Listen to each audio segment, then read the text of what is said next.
लेकिन यह तो विधि का संयोग है कि आपके सामने जो खड़े हुए हैं ये श्री महाराज दशरथ हैं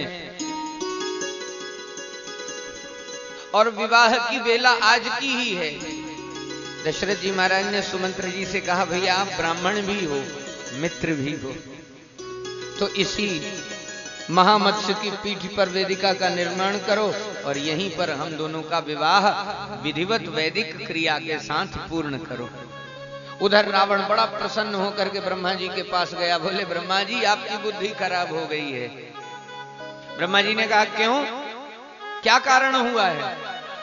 बोले आपने कहा था कि कांतिमती और दशरथ जी के संयोग से जो पुत्र प्रकट होगा, कांतिमती जी के द्वारा पुत्र प्रकट होगा, वह मेरा वध करने वाला होगा। लेकिन महाराज मैंने दशरथ और कौशल्या जी का विवाह ही नहीं होने दिया। ब्रह्मा जी हंसने लगे, रावण नियति को कोई टाल नहीं सकता। तुमने जो योजना बनाई, तुमने जो कार्यशैली का अनुवर्तन किया वह ठीक था, लेकिन विवाह तो होना था और हो ही गया। बोले ऐसा असंभव है। रावण ब्रह्मा जी को सांस में लेकर के उस स्थान पर गया जहां कांतिमती जी को छिपा करके रखा था, और तब रावण ने ब्रह्मा जी से कहा अगर अभी इन दोनों को मार डालूं तो? ब्रह्मा जी ने कहा कुछ दिन अगर जीना चाहते हो तो इन्हें छोड़ दो, इन्हें प्रणाम करके यहां से चले जाओ, अन्यथा भगवान के प्रकट होने का विलंब ये सहने वाले नहीं है, अभी तुम्हारी हत्या कर देंगे और बेमौत मारे जाओगे, इसलिए भाग जाओ। ब्रह्मा जी की आज्ञा प्राप्त करके रावण चला गया और इस प्रकार से श्री महाराज दशरथ का श्री कौशल्या जी के साथ विवाह हुआ।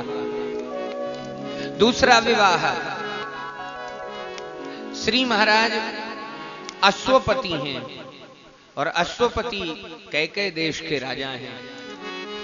एक पुत्र एक पुत्री, कन्या का नाम कैकेयी है और पुत्र का नाम युधाजित है। एक बार श्री महाराज दशरथ कैकेय देश में गए, वहां अश्वपति जी ने श्री दशरथ जी का बहुत आतिथ्य सत्कार किया।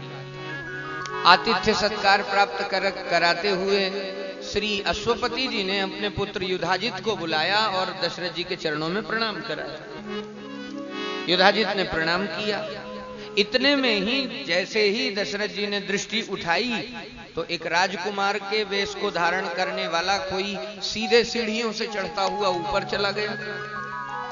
ये दृश्य देख करके श्री महाराज दशरथ थोड़े रुष्ट हुए और कह दिया उन्होंने कि महाराज आपने राजकुमारों को यही शिक्षा दी है कि घर में कोई अतिथि आवे तो उसे बिना प्रणाम किए सीधे कमरे में चले जाओ। महाराज अश्वपति हंसने लगे, हे दशरथ जी ये मेरा पुत्र नहीं बल्कि मेरी कन्या कैकेयी है जो पुरुष वेश में अभी शस्त्राभ्यास करके लौटी है।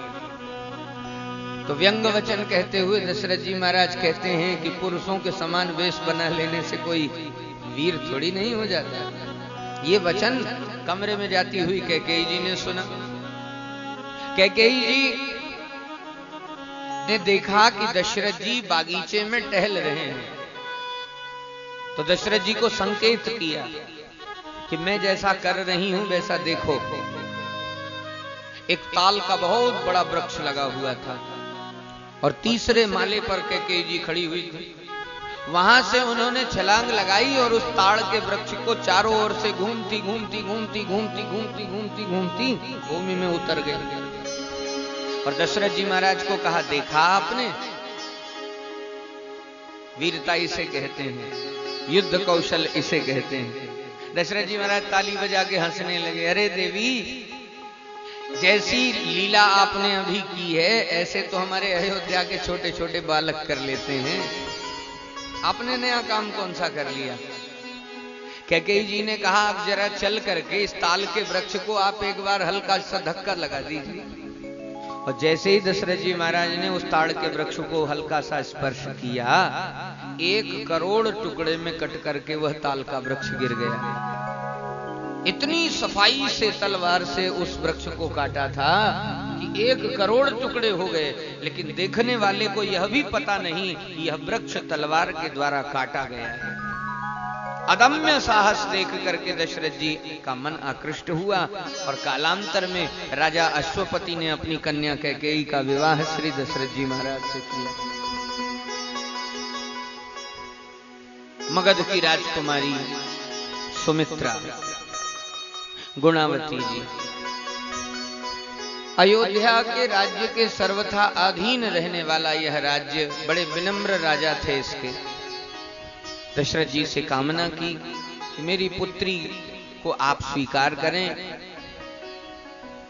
और इन्हें सब विधि स्वीकार करके श्री अयोध्या में चरणों की सेवा का सौभाग्य प्रदान करें। तो श्री महाराज दशरथ अयोध्या के चक्रवर्ती सम्राट हैं और इनकी 3 प्रियतमाएं हैं, श्री कौशल्या जी, कैकेयी जी और सुमित्रा जी।